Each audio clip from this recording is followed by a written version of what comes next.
Early morning అయితే లేచి అనంత పద్మనాభ స్వామి temple కి అయితే స్టార్ట్ అయినాం. టెంపుల్ లోకి వెళ్ళాలంటే మనకైతే ఒక ధోతి అంగవస్త్రం అయితే కన్ఫర్మ్ ఉండాలి, లేదంటే నో ఎంట్రీ. నేనైతే ఒక ధోతి అంగవస్త్రం అయితే కొనుక్కొని దర్శనానికి అయితే వెళ్ళిన. ఈ టెంపుల్ గురించి అయితే మీరు వినే ఉంటారు. ఈ టెంపుల్ లో అయితే కొన్ని లక్షల కోట్ల విలువ చేసే ఆస్తి అయితే ఉంది. ఈ టెంపుల్ లో అయితే 6 సీక్రెట్ డోర్స్ అయితే ఉన్నాయి. 6 సీక్రెట్ డోర్స్ లకి 5 ఓపెన్ చేశారు, కానీ ఒకటి మాత్రం ఓపెన్ చేయలేదు. ఎందుకంటే ఆ డోర్ కి నాగబంధనం అయితే ఉంది. ఆ డోర్ ఇప్పటికి కూడా మిస్టీరియస్ గానే ఉంది.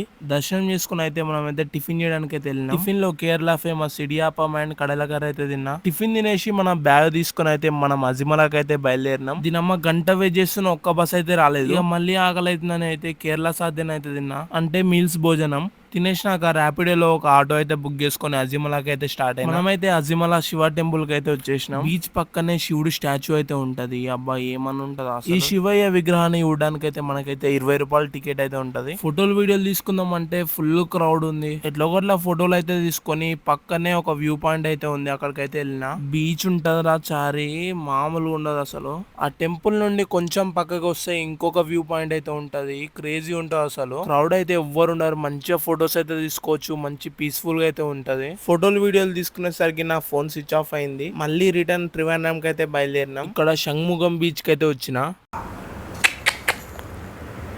నా జీవితంలో ఎప్పుడు చూడలేదు, ఎంత అద్భుతంగా ఉంది. ఇక మళ్ళీ మన రూమ్ కి అయితే వచ్చేసినాం.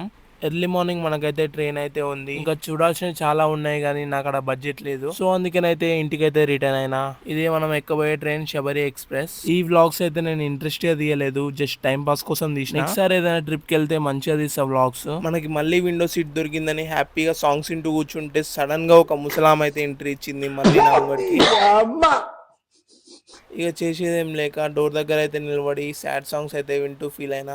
ఈ ట్రావెల్ వ్లాగ్స్ అయితే చేయడం ఫస్ట్ టైం నేను. నెక్స్ట్ ఏదైనా ట్రిప్ కి వెళ్ళినప్పుడు క్లియర్ గా బడ్జెట్ తో సహా ఎక్స్ప్లెయిన్ చేస్తాను. ఈ ట్రిప్ కి నేను అయితే 1 వీక్ వెళ్ళినా, నాకైతే ఆల్మోస్ట్ 10K అయింది. ఇక మనం అయితే సికింద్రాబాద్ కి అయితే వచ్చేసి ఈ కేరళ ట్రిప్ ఇక్కడితో సమాప్తం. ఈ క్షణించలే నేను కేరళలో సెటిల్ అయిపోతుండా. ഞാനിപ്പോ വന്ന് മലയാളിയാണ്.